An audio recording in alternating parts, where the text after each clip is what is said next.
네, 요즘 마약 관련 뉴스가 부쩍 늘고 있죠. 올해 적발된 마약 사범 수가 이미 5천 명을 넘겼습니다. 더 놀라운 건 적발된 마약 사범 중에 절반 3분의 1이 10대, 20대라는 건데요. 마약 청정국이라 불리던 우리나라가 어쩌다 이렇게 됐는지 관련 내용 짚어보겠습니다. 박진실 변호사 모셨습니다. 어서 오십시오. 네, 안녕하세요. 안녕하십니까. 먼저 작곡가 돈 스파이크 관련 사건 이야기부터 해보도록 하겠습니다. 2심 선고가 내려졌는데 1심보다 형량이 꽤 높아졌거든요. 일단 선고 배경부터 짚어볼까요? 일단은 기존의 1심에서는 기본적으로 재활 가능성이 충분히 있고 본인이 반성하고 아마 수사 협조를 했기 때문에 한 번에 더 기회를 준다라고 해서 집행유예, 징역 3년에 집행유예 5년에 선처를 하셨습니다. 그런데 항소심에서는 기본적으로 사회적으로 영향을 끼치는 부분이 공인이다 보니 굉장히 크다.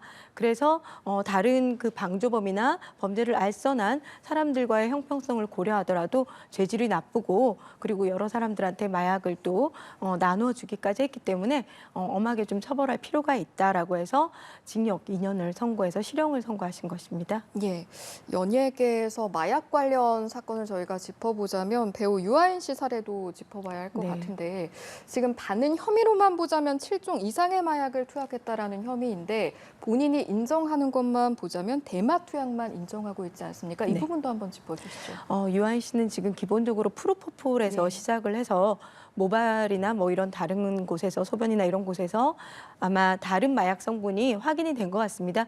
특히나 모발에서 확인된 것 중에는 코카인이라는 그 굉장히 강력한 마약이 있는데 코카인이 확인이 됐는데 본인은 코카인은 한 사실이 없다. 대마는 지인을 통해서 같이 했다. 그리고 프로포폴과 케타민은 이제 병원을 통해서 이제 마약을 처방받아서 한 것이기 때문에 의료 목적 사용이라고 주장을 하고 있습니다. 그래서 일부 지금 인정하는 것은 오로지 대마 불법 마약이기 때문에 그것도 본인이 부인하기가 조금 어려웠을 것 같습니다. 소변에서 바로 확인이 됐으니까요. 그러다 보니까 대마만 인정을 했는데 실은 지금 최근에 나온 기조가 정부에서는 마약을 굉장히 너무 심각하니까 엄하게 좀 처벌할 필요도 있다.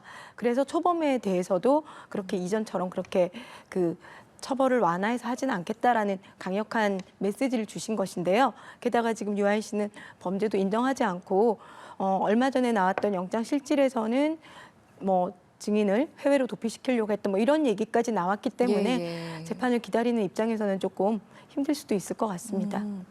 이제 정부에서도 사안을 엄중하게 받아들이고 있고 그런 기조가 일부 반영될 수도 있다라는 의견 밝혀주셨는데 그럼에도 불구하고 투약 시점을 특정을 못하면 무죄 가능성도 있다던데요. 예, 기본적으로 이제 범죄라는 것은 범죄를 언제 했는지 시기도 중요합니다. 시기 특정 그리고 사용한 방법 뭐 이런 것들이 정확하게 피고인의 방어권을 보장하는 차원에서 어느 정도 특정을 해야지만 그 피고인에 대한 범죄가 입증이 됐다라고 봐서 처벌을 할 수가 있는 것이거든요.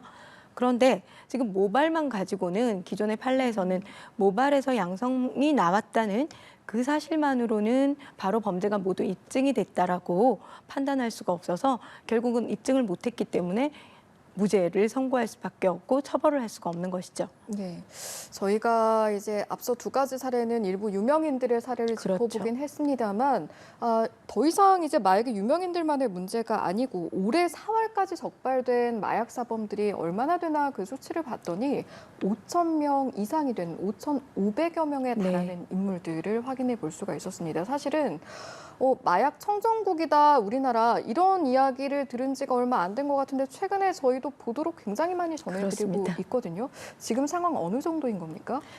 실제로 저희가 지금 마약 청정국이라고 한다면 인구 10만 명당 20명 이하 이렇게 통계치를 잡고 있습니다. 그런데 지금 이미 우리는 5천만 명이 전체 인구라고 한다면 10,000명을 넘어선 지는 오래됐고요. 지금 작년만 해도 18,000명이 됐습니다. 그런데 이제 점점점 연령층이 낮아지고 있어요. 이게 더 심각한 문제인 것이죠. 말씀해 주신 것처럼 연령층이 내려가고 있다라는 부분에 저희가 주목해야 할 것 같습니다. 10대, 20대들의 마약 투약, 왜 이렇게 노출이 되고 있다라고 판단하세요? 실제로 지금 10대, 20대들은 마약에 대한 경각심이 좀 낮은 것 같습니다.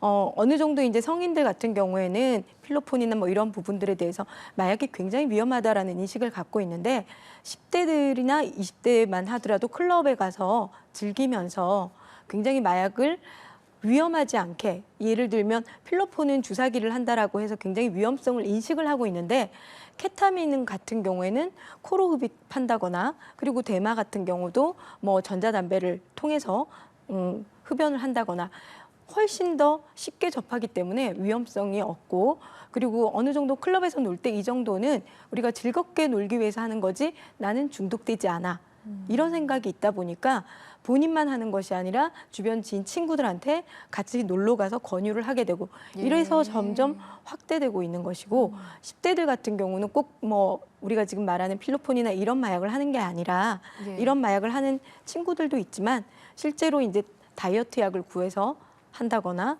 뭐 또는 래퍼들 같은 경우 뭐 펜타닐을 사용한다거나, 이래서 본인이 전혀 경각심 없이 한 번, 두 번 사용했다가 중독에 빠져서 더 심각한 상태로 빠지고 있는 것이죠. 예, 위험성 인지가 떨어진다, 경각심이 네. 좀 필요하다라는 관점에서 지금의 현상을 설명을 해주셨는데 접근성이 좀 높아진 게 아니냐라는 그렇죠. 부분도 저희가 들여다봐야 할 것 같습니다. 보통은 이제 그 어린 나이 때 청소년들 10대, 20대가 마약을 접한다라고 했을 때 그 경로가 어떻게 되던가요? 실제로 이전에는 사람들이 직접 만나서 마약을 거래하다 보니까 어린 연령층들이 마약을 구매하기가 쉽지 않죠. 그런데 지금은 돈만 있으면 SNS를 통해서 호기심을 가지고 거래를 하려고 하면 뭐 10분 만에 연락이 돼서 어디다가 뭐 비트코인으로 돈을 보내라던가 아니면 무통장으로 어디를 보내라거나, 그렇게 본인들이 익명성이 보장되면서 자신은 노출되지 않고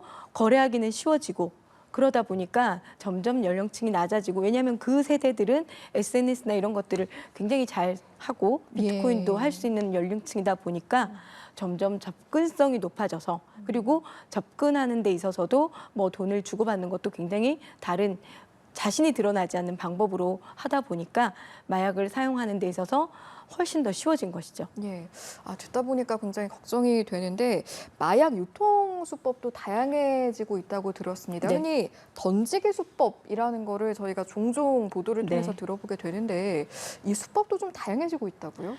실제적으로는 앞서 말씀드린 것처럼 마약을 사람이 직접 만나서 예. 돈을 주고 바로 거랬다면, 지금은 판매하는 사람들도 자신이 노출되지 않기 위해서 다른 사람을 시킵니다. 어디다 숨겨놓을 곳을 본인이 나서지 않고 돈을 줘서 판매책들이라고 하는 던지기 드라퍼라고 하는데요. 그 사람들한테 한 건에 얼마씩 줘서 숨겨놓고 좌표를 받아서 자신에게 마약을 사는 사람한테 그 좌표를 주는 게 던지기 방법인데, 이런 식으로 지금 하는 데 있어서 최대한 마약이 처벌을 받는 것은 알고 있기 때문에 최대한 자신이 노출되지 않기 위해서 뭐 던지기를 해서 땅에 파묻거나 시래기에 두거나, 또는 해외에서 들어올 때도 노출되지 않게 뭐 과자에 같이 섞어서 보낸다거나, 커피 믹스에다가 다른 필로폰을 같이 넣어서 보낸다거나, 이번에 뭐 야구 배트에서 이렇게 방망이에서 확인이 되고 이랬는데 정말 기발한 수법들이 너무 많습니다. 예, 이제 막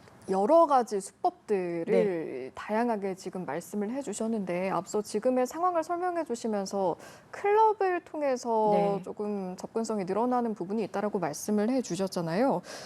클럽 유흥업소의 마약 사범을 보니까 1년 새 2배가 늘어났을 정도라고 하거든요. 이 정도라면 내가 의도치 않았는데 클럽을 방문했다가 나도 모르게 접했다라고 하는 가능성이 생기지 않을까 우려가 되기도 하거든요. 실제로 그런 사람들도 있습니다. 클럽이라는 것은 뭐 저는 나이가 되지 않아서 가지 못하는데, 젊은 친구들은 쉽게 가서 거기서 즉석에서 만남이 이루어지고 옆 테이블이랑 놀다 보니까 거기에 있는 음료를 같이 마신다거나 줄 때 본인이 또 경계심 없이 술을 마실 때 본인이 이게 술로 인해서 본인이 약간 몸이 이상한 상태인지 마약이 들어가 있기 때문에 이상한 상태인지 모르는 상태에서 먹고 오는 일도 종종 있습니다. 특히 여성들 같은 경우 우리가 이전에도 좀 버닝썬 때부터 말이 많았지만 물뽕, GHB 같은 경우에는 본인이 먹어도 기억을 못하기 때문에 어떤 다른 목적을 위해서 마약을 몰래 넣어두고 음료를 또는 술을 권했을 때 언제든지 노출될 수 있는 것이죠.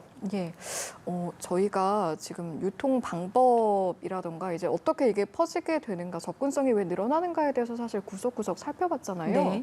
이게 그 좀 더 교묘해지는 만큼 막기도 어려워지는 상황인가요? 검거하기가 좀 어려운가요? 어떤가요? 실제적으로 마약은 한 사람이 검거되면 이 한 사람이 자신만 하고 혼자서 몰래 하는 건 아니거든요. 예. 누군가한테 사야 되고 또는 구입했을 때 자신이 혼자 하기도 하지만 누군가한테 또 같이 하자고 권유하고 예. 그러다 보니까 한 사람이 잡히면 여러 사람이 노출될 수밖에 없어요. 그러다 보니까 수사기관에서 처음에는 쉽지 않지만 한 명이 검거돼서 본인이 반성하겠다고 해서 본인 주변의 범죄를 다 얘기하다 보면 예. 많은 그 범죄 마약 사범들이 같이 조사가 되고 그렇지만 여전히 지금 익명성이 높은 텔레그램이나 또는 비트코인 거래가 이루어지기 때문에 이 부분에 대해서는 조금 지장을 받고 있는 것은 사실이죠. 예. 수법도 수법인데 새로운 마약이 계속해서 등장한다. 이 부분 또한 적발이 어려워지는 요인이라고 들었습니다. 이 내용도 한번 짚어주시죠. 신종 마약이라고 하는데요. 신종 마약은 기본적으로 기존에 있는 마약이 아닌 새로 등장하거나 새로 만들어진 마약입니다. 이런 신종 마약은 한 해에도 굉장히 많은 수가 만들어지고 또 사라지기도 합니다. 다만 기존의 마약에다가 조금 다른 거를 섞어서 화학식을 변형하면 언제든지 다르게 될 수 있어서 이 부분이 규정되어 있지 않았다면 그 마약으로 일단은 검거됐을 때 일단은 규정된 마약이 아니기 때문에 처벌할 수 없는 문제도 생기는 것이죠. 예.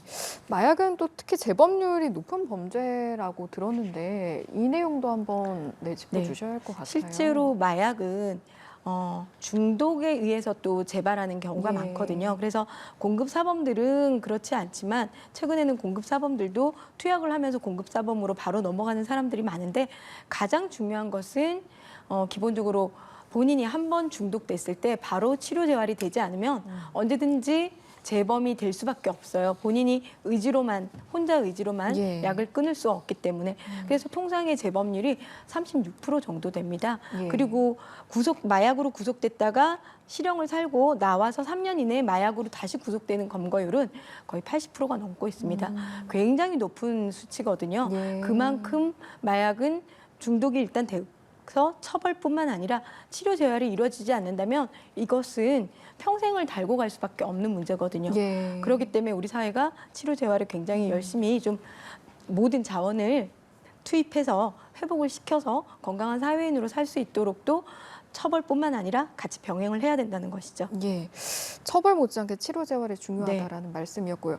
그러면 치료 재활에 대한 부분은 혹시 법원에서 명령을 좀 내려줄 수 있는 부분인가요? 예, 실은 치료 명령이라는 제도가 있습니다. 법에 규정되어 있는데요. 그런데 실제로 이 치료 명령을 법원에서 많이 선고를 하지 않습니다. 그러다 보니까 좀 적극적으로 치료 명령을 법원에서 많이 부과해서 단순히 교육 프로그램만 할 게 아니라 병원에 직접 가서 치료받을 수 있는 이런 것들이 좀 더 활성화된다면 치료 재활에 좀 더 효과적이겠죠. 예, 적발과 처벌, 그에 앞서 치료 예방이 네. 더 중요하겠다라는 생각이 드네요. 오늘 말씀 여기까지 듣고 마무리하겠습니다. 오늘 이 시간은 박진실 변호사와 함께했습니다. 고맙습니다.